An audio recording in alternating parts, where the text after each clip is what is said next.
Les enjeux de notre réalité simulée, discussion, débat, les visions différentes de la théorie de la simulation, les pistes de l'illusion de notre réalité, une copie virtuelle d'un monde originel plus réel. L'hypothèse de simulation énonce que la réalité observable a pour trame une simulation, semblable à celle de nos ordinateurs, sans que les entités qui y évoluent puissent la distinguer commodément de la vraie réalité.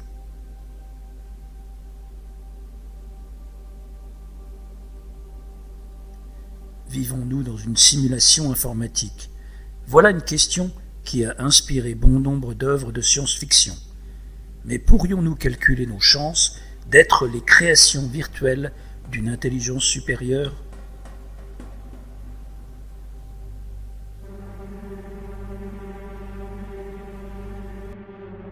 La loi de Moore. On sait qu'il existe la loi de Moore qui fait que tous les 2 ans, les systèmes informatiques doublent leur puissance, leur capacité, leur vitesse, explique l'auteur. Mon téléphone portable a la puissance de calcul d'un supercalculateur des années 80. Dans un siècle, on pourra simuler un cerveau humain, puis un siècle après, des milliards de cerveaux humains. Et là, on se pose la question de savoir si nous sommes des cerveaux humains dans des enveloppes physiques ou juste si nous sommes dans un supercalculateur. Mais imaginons que demain, nous commencions à simuler des réalités, et qu'il y ait des entités conscientes dans ces réalités, qui ne savent pas qu'elles vivent à l'intérieur de ces simulations. Un tel scénario changerait la condition initiale d'une réalité nullipare, qui ne peut pas donner naissance à des nouvelles réalités, à une réalité part qui peut y donner naissance. Il deviendrait ainsi hautement probable que nous vivions dans un univers simulé. Une hiérarchie de réalité, ce paradoxe apparent est bien décrit par le physicien théoricien américain Sean Carroll. Il affirme que si l'on dispose d'une hiérarchie de réalité de type Inception, dans laquelle chaque simulation lance sa propre simulation, on assisterait à une réduction de la capacité de calcul à chaque niveau ultérieur.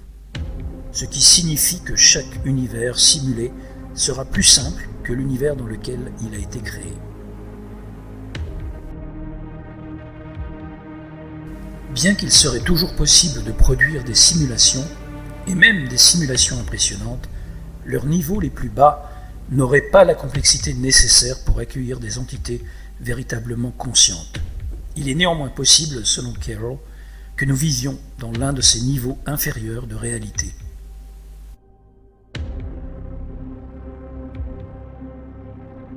L'argument du rêve pour nier l'hypothèse de la simulation. Il stipule qu'aucune technologie futuriste n'est nécessaire pour créer une réalité simulée, et que seul un cerveau humain est nécessaire. Plus spécifiquement, la capacité à créer des réalités simulées durant le sommeil paradoxal affecte statistiquement la probabilité que notre propre réalité soit simulée.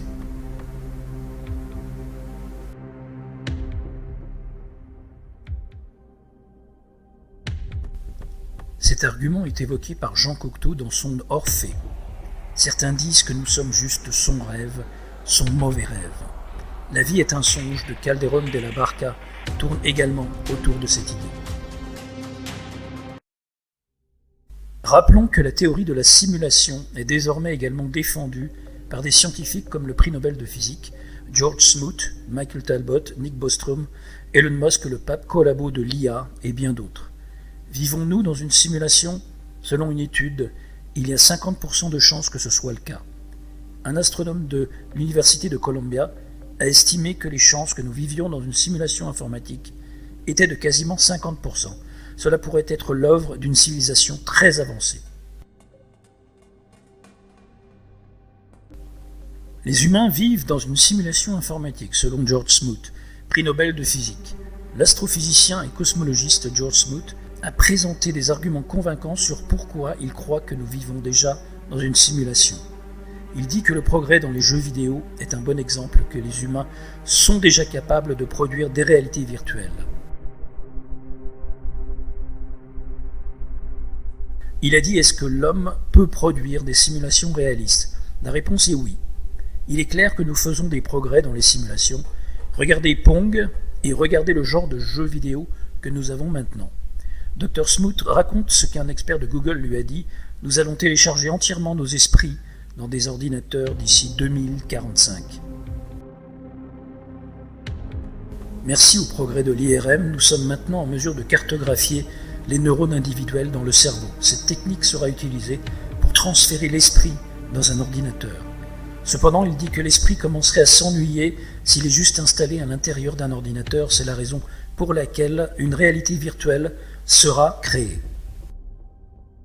Il a dit: si vous venez de le mettre dans un ordinateur, l'esprit va se lasser. Il veut du divertissement, il veut des interactions sociales. Il y aura des milliers de personnes pour interagir avec lui, et le monde devra sembler réel pour garder l'esprit stimulé. Notre monde ne serait qu'une simulation parmi tant d'autres, peut-être dans le cadre d'un projet de recherche créé pour étudier l'histoire de la civilisation. Comme l'a expliqué le physicien et prix Nobel George Smoot, si vous êtes anthropologue, historien, et que vous voulez comprendre la genèse et la chute des civilisations, il vous faudra faire de très nombreuses simulations impliquant des millions à des milliards de personnes.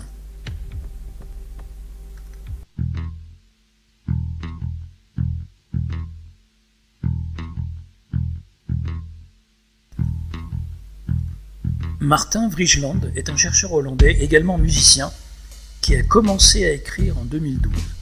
Après avoir abandonné sa carrière de directeur des ventes internationales, il a commencé à écrire des articles pour le site Argusog, entre autres, et juste après sur son propre site martinvrigeland.nl. Ses recherches sont controversées et ont souvent permis de démasquer le double rôle des médias alternatifs. Ceux qui ont encore l'illusion que seuls les grands médias sont dirigés par les grandes fortunes découvriront à travers ces articles qu'il s'agit d'une illusion qui n'a pas encore été brisée, selon ses propos.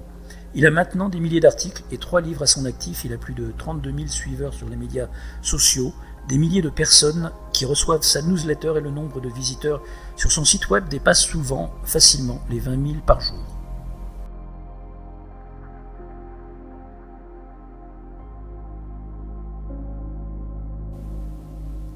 Martin Vrigeland nous dit: si nous vivons effectivement dans une simulation, l'idée que la conscience est l'observateur, tout comme vous êtes l'observateur des pixels de l'image sur l'écran de votre ordinateur ou de votre smartphone en tant que traduction du code. Ainsi, l'observateur n'est pas dans l'écran, mais en dehors de l'écran. L'essence de la compréhension de la réalité, de l'histoire et des prophéties est de comprendre qui vous êtes. Votre corps, votre cerveau et votre conscience ne font pas de vous ce que vous êtes. Si votre corps, votre cerveau et votre conscience ne font pas de vous ce que vous êtes, votre corps n'est que la marionnette dans l'écran du dôme de simulation avec laquelle vous vous déplacez dans la simulation. Ce que vous êtes vraiment, c'est l'observateur, la conscience. L'écran du dôme de simulation entoure le monde matérialisé, dont votre avatar corporel, et donc aussi votre cerveau et ses processus de pensée fait partie. Ainsi, lorsque vous regardez autour de vous, vous percevez depuis votre avatar corporel le monde simulé entourant votre avatar. Voilà ce à quoi ressemble réellement la matrice, selon Martin Vrigeland. Tout d'abord, imaginez une conscience originale et créative. Cette conscience originelle a basculé dans le tour de perception d'après le moment de destruction, la réaction de l'exosome qui éjecte la Terre originelle. La perception, pour ainsi dire, s'est déplacée sans qu'on s'en aperçoive vers la simulation de Lucifer, cette simulation que nous percevons maintenant comme notre fausse réalité. Cela signifie que nous sommes toujours la conscience originelle et que nous sommes dans cette couche de conscience originelle. Nous devons donc tout d'abord nous rendre compte que nous sommes la conscience originelle et que Lucifer essaie de voler la capacité créative pour tenter de redevenir lui-même créatif, en simulant l'autofécondation par la fusion des systèmes d'exploitation divisés. Lucifer a perdu le pouvoir de création, il lui manque le code des cellules souches, pour ainsi dire. Ce code de cellules souches réside toujours dans les observateurs originaux, en vous et moi, dans la conscience originale. Les dômes de simulation sont destinés à nous faire croire que nous vivons encore sur la Terre originelle, ce qui est en fait le cas, mais sous des dômes de simulation, afin de croire à la religion créée par Lucifer et d'adopter cette technologie, les vaccins, et ainsi vouloir récolter notre conscience. Le point de vue de David Icke. David Icke, l'auteur le plus controversé au monde, a passé le dernier quart de siècle à démêler les secrets de l'univers, de la réalité et des forces qui manipulent notre monde. Le discours que l'on rejetait et dont on se moquait autrefois trouve aujourd'hui une écoute de plus en plus grande et David Icke, si longtemps considéré comme un amuseur public, est à présent reconnu comme étant un homme en avance sur son temps. Son livre « L'illusion de la réalité », on se fait tous rouler. Le monde n'a pas été capturé par une force des ténèbres. Il a été créé par une force des ténèbres. C'est pourquoi le monde est tel qu'il est. Le monde est une réalité simulée, conçue pour prendre le contrôle de notre sens de la réalité. Tout le reste vient de cette illusion ou conspiration fondamentale.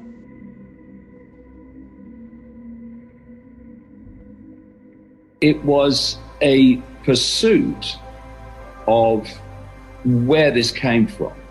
And it was the knowledge that what we see and therefore think we know about what's going on is only a fractional part of what there is to know. So what I've done over the last 32 years is span out from just the daily news of events and what's happening, what Klaus Schwab has said or Gates has said or any of these people. And I want to know what's behind them. And so I've been on this journey going deeper and deeper in the rabbit hole, and I realized that beyond what I call the global cult, the global secret society network through which this is all orchestrated, was a non-human force that was manipulating human society to its own ends. And I think that absolutely since the COVID era began, more and more people have started to realize that the agenda that's unfolding is anti-human. Every area of life that is essential to humans, whether it's water, whether it's food, whether it's the atmosphere that's being changed by technologically generated radiation, even the nature of the body being manipulated, all these different essential areas of human life are being targeted. And thus it's an anti-human agenda. And a lot more people than ever before, far more, are starting to say, well, maybe that's because, as that mad guy Icke says, behind this is a non-human force. And I guess to start is to go back to just after the turn of the millennium, when I just got so powerfully, a kind of knowing that we live in a simulation. The technologically massively advanced version of a virtual reality computer game. What we call the laws of physics are actually the rules of the simulation that have been encoded into it. You can encode whatever rules and laws that you want in your game, but you're still going to be limited by the processing speed of the computer system or whatever you're working with, and that's the speed of light. So I was long exploring this side of things. And then in the last couple of years, a lot of things have been happening to me that have been pointing me in a very clear direction. And it's this: if we break up the different levels of reality, let's call this what we call the human world. Let's call it the third dimension. There are other dimensions beyond that. Now, people often, when they think of other dimensions, they think, well, other dimensions are way out there. And of course, in frequency terms, they are way out there, because this is a low frequency world. But there are other frequency bands, call them dimensions, which are very much closer to this one. And there's one which the spiritual arena and ancient cultures, they call it the astral. I call it the fourth dimension.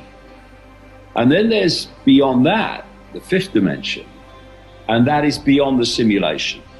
That is outside the simulation. So if you awaken, this is what I think awakening is. If you awaken to expand your consciousness beyond the third dimension, beyond the fourth dimension, you're then tapping in to information, knowledge, awareness, knowing that is not being tampered with by the simulation. And that's what we call waking up. That's when people start to see things. Why didn't I see it before? Because you were within the simulated, manipulated reality before. So what this series of amazing synchronicities in my life in the last 2 years have pointed me to is that this reality we can see is being manipulated, and this simulation controlled by and created by and projected from the lower levels of the fourth dimension, the lower astral. And the lower astral is the realm of demons, demonic consciousness, distorted consciousness, what people call lost souls. It's a mess. It's very low vibrational, and it's very dark, and it's very confusing, and it's very chaotic. Which means that this cult that I've been exposing for 30 years, which is behind world events and the direction of the world and the chaos that's unfolding, is actually an extension, an expression of this lower astral consciousness and the entities that reside there.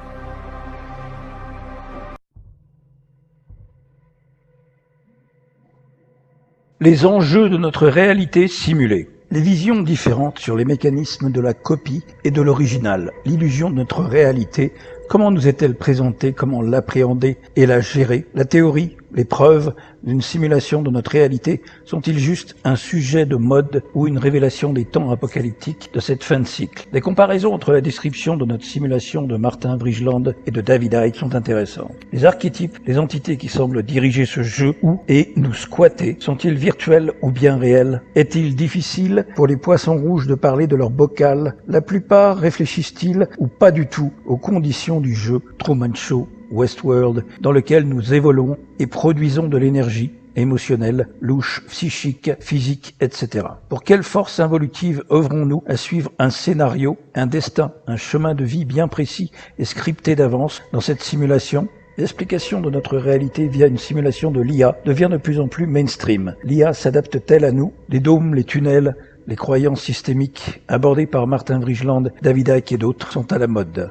Les textes sacrés de cycle en cycle, dont nous n'avons aucune preuve de leur réalité, de leur essence originelle, sont-ils un leurre de plus pour alimenter les croyances? Questionnement et focalisation sur le corps avatar avec son égo-cerveau qui pourrait faire partie de la simulation. Un autre programme de points de fixation de l'IA pour se justifier elle-même. Un leurre pour nous couper de notre essence d'origine véritable en s'identifiant uniquement à nos avatars et de purs cyborgs sans âme. Le retour à la conscience absolue, le processus d'intégration de notre essence créatrice. En résumé, le système de contrôle de nos consciences et de ce monde est produit et reproduit par une intelligence artificielle.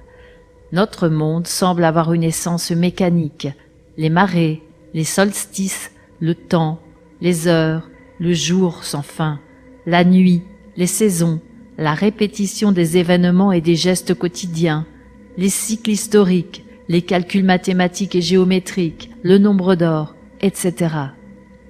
À partir de là, nous, notre corps matériel et notre âme incarnée, sommes soumis à toutes ces mécaniques.